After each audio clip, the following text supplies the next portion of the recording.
Regular readers of the OVERDRIVE magazine would know that we have been exploring various states in India with the Datsun Go or the Go Plus under a set of travel expeditions that we like to call Go There.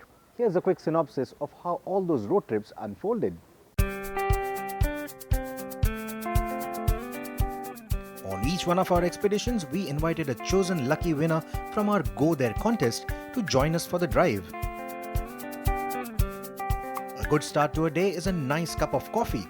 Our journey too started on a similar note as we travelled to Chikmagalur in Karnataka to visit some of the coffee plantations.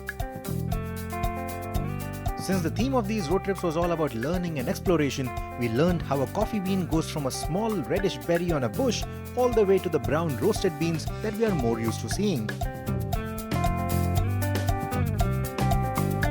The story of how coffee got to the subcontinent is a curious one and dates back to 1670. Baba Budan, a Sufi saint, smuggled a few beans out of Yemen and brought them back to India. He planted those seeds in the hills outside Chikmagalur, and this area now is known as the Baba Budan Giri, where Giri stands for hills in Kannada, the local language. After the journey down south, we headed up north to Kashmir as we learnt about saffron and its origins. Our companion was a happy OD reader, Mr. Dinesh Tiwari. The journey began with taking in the sights and sounds of Srinagar and concluded in Pampur, which is known as the saffron town of Kashmir. The place is known for its fields blooming with purple saffron flowers to the best markets for buying the spice. Each flower produces just 3 strands of the spice, and this is the reason why it's so expensive. Now recently, while feasting on a delicious South Indian biryani, discussions began at the ODHQ about the pepper flavor, the origins of pepper, and finally concluded with references to Munnar and Tekkady. Now both these regions are in Kerala and are known for their beautiful weather and lush green landscape. So our first reaction was, let's go there. So we picked up a Go Plus from its hometown in Chennai, caught up with the winner of our drive in Coimbatore and drove to Tekkady. We stayed at the lovely Coffeelands Resort, who were our hosts and owners of some of the best spice plantations around.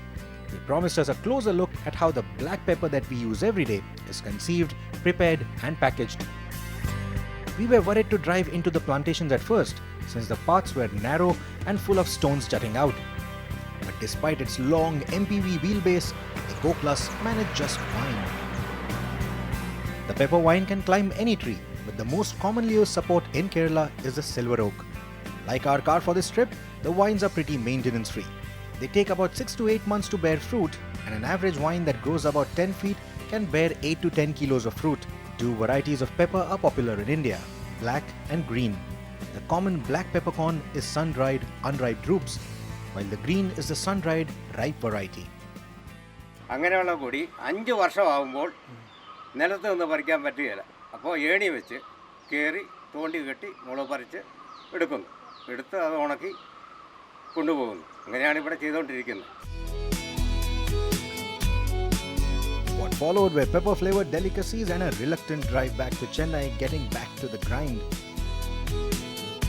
But within weeks, we were back road tripping again, this time with OD reader Lincoln. The destination was the Golden City, Jaisalmer in Rajasthan.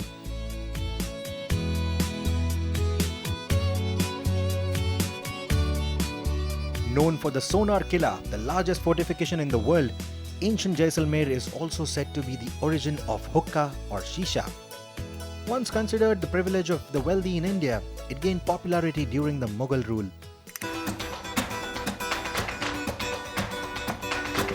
A party by the beach is a nice way to end the day, and our expeditions took a similar turn as the final road trip of our season took us to Goa. While we were at it, we visited some cashew plantations. To get there, we had to drive off the road and into broken pathways on some hill slopes. The Go's generous ground clearance avoided it from scraping its underbelly anywhere, and the 1.2-litre engine had enough torque to tackle the slopes even with 4 people on board. The cashew trees in question were the wild variety, and some of them were over 30 years old. काल डिसेंबरान सुमारी फुलपाक लागता. फुलपाक फुलतकी मागीर ताका बरे 15-20 दीस वतात. ती आकाडी ही जर तुका पिकतली जाल्यार मागीर 8 दीस वतात. ते झाडां पिकपा जाय. मागीर त्यो हांगा व्हरतात कितें सोरो काडपा हेजे रोस काडपा म्हण व्हरतात. तेन्ना ताजी बी आसा त्यो वेगळी काडप. आनी काजूची हें वेगळी दवरप आनी ती मागीर माडोवप पांयांनी माडयतात ना दांड्यांनी फोडटात आनी ते करतकीर मागीर ताजो रोस येता तो रोस डब्यां भरप डब्यां भरून तो मागीर डबो भरलो मागीर बाटयेर व्हरप मागीर तो 3 दीस थंय दवरचो पडटा रोस तो कुसोवचो पडटा आनी तें उराक मागीर तुका भरून एक मार्केटां व्हरप विकपाक कळ्ळें तुका ना जाल्यार ताजे मागीर आनी एक आसा ताजी फेणी म्हणून काडटात.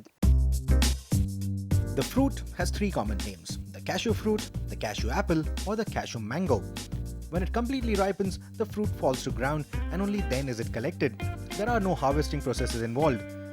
The naturally fallen fruit is the juiciest and has a variety of uses, from being served raw or cooked or being processed into juice, pulp, alcohol, and medicine. Alcohol and medicine are its most common uses though, and Goa has plenty of makeshift distilleries producing it. The seed as we know it reaches the marketplace. But after understanding all the processes, we feasted on some fresh cashews. And believe me, they were way tastier than the polished stuff that we buy off the market. Well, that's it from Goa then. It is also the end of the first season of our Go There expeditions. But the year has just started. I'm sure there's a lot more to explore, many more road trips to come up. Until then, take care and drive safe.